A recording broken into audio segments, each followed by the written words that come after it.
Good evening, everybody. Welcome to The Real Report. I hope you're all having an absolutely fantastic December 21st in the year 2022. We're going to be covering a slew of articles, all relevant to the Russia-Ukraine war.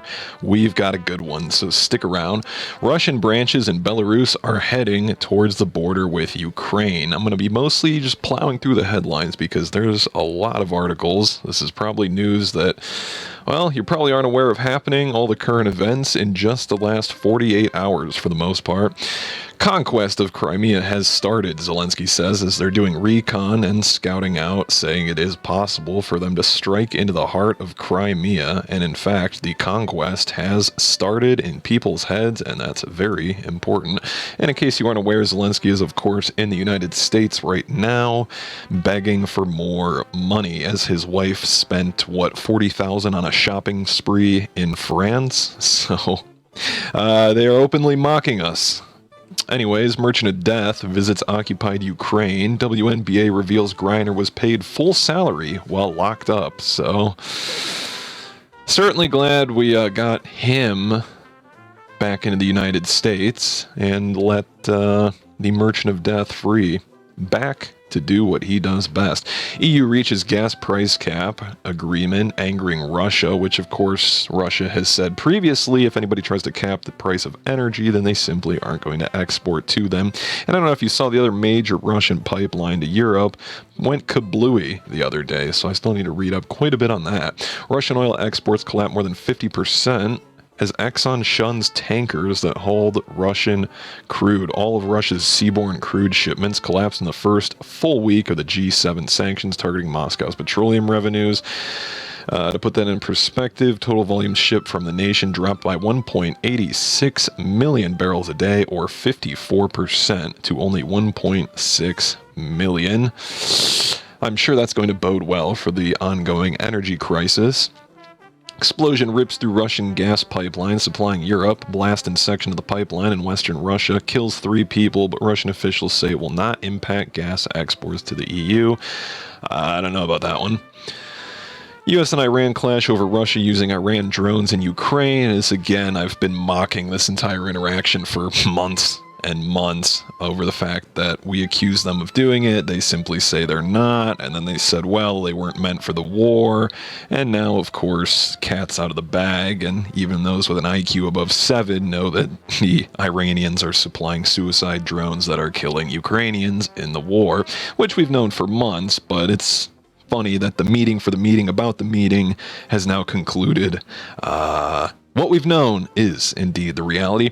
EU tells Iran to halt repression support for Russia. EU Borrell says Iran should halt military aid to Russia, and that he held a necessary meeting amidst worsening ties. Of course, China, Russia, Iran, all strengthening their relationship with each other. Russia seeking cooperation with Iran on gas turbines. Russia wants to cooperate with Iran on manufacturing of gas turbines needed in its power plant, says the Russian energy minister, as the two countries keep expanding joint efforts against foreign sanctions targeting their economies. Mitch McConnell, aiding Ukraine, #1 priority for Republicans and inflation. Border crisis. I'm sure, buddy. Just like how you got a couple million in donations from FTX.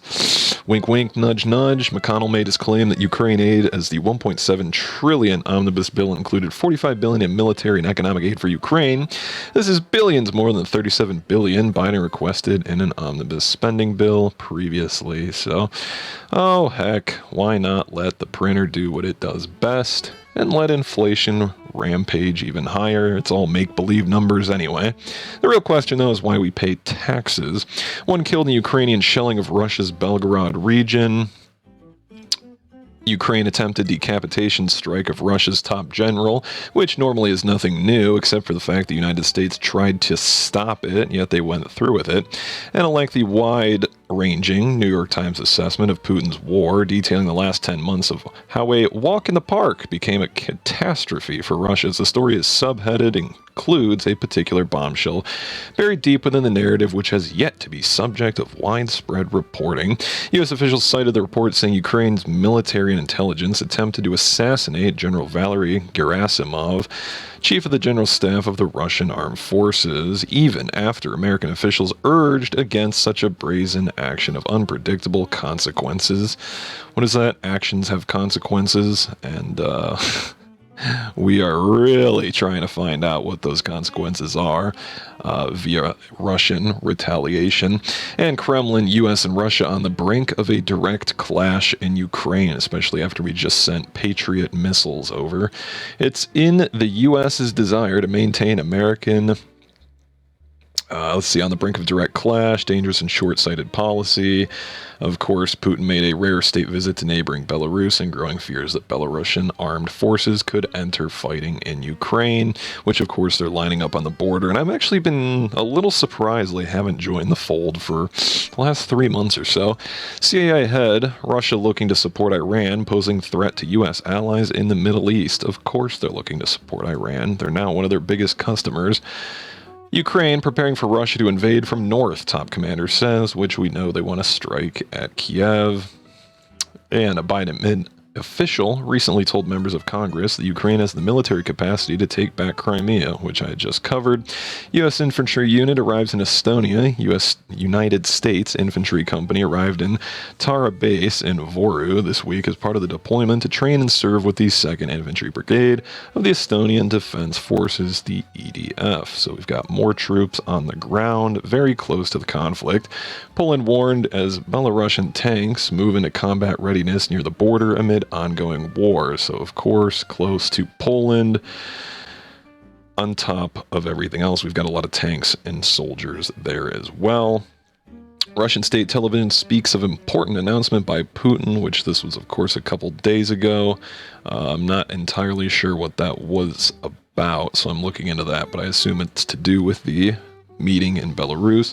Belarus leader says situation escalating ahead of rare Putin visit. Again, Lukashenko striking a defiant tone ahead of a rare meeting this week when Putin showed up in person. So I assume they're planning their next move on Ukraine. Putin's delegation to Minsk is probably the most significant since the Cold War, and it suggests something is up. Carrying on, Putin were ready to develop nuclear projects in Belarus and prepare. So there you go. DC party invite shows all the money to be made off the Ukraine war. So in case you weren't excited, well, maybe you should attend the next $10,000 a plate dinner because you could make much, much more. White House leans on Congress, rallies allies to aid Ukraine through winter of war. Republicans threaten to trim funding, but will they prevail? Probably not, considering McConnell just said, print away. I don't want to create a free BBC account. Ukraine, Russia to deploy musicians to the front to boost morale. Russia says it will deploy musicians and singers to the front lines of its war in Ukraine to boost troops' morale. Who doesn't love a good mummer? UK confirms delivering Brimstone 2 precision-guided missiles to Ukraine despite Russia warnings. So again, now it's not just the United States provoking them, but also the UK. And NATO on edge as Russia ramps up military activity in the Arctic. Of course, we've seen Russia with the Belgorod nuclear sub with the Poseidon nuclear torpedoes. And another to put the real icing on the cake of what the state of the world currently is, why the Marine Corps may nix gender identifiers for drill instructors. As if the recruitment numbers weren't already in the toilet, I'm sure this is not going to bolster that. It's complete clown world, and they have driven the clown car off the Grand Canyon. And we're just stuck along for the ride. So if you guys enjoyed this update, leave a like, comment down below, discuss what are you guys seeing, what do you think was the most interesting, and if you haven't already, subscribe with the notification bell.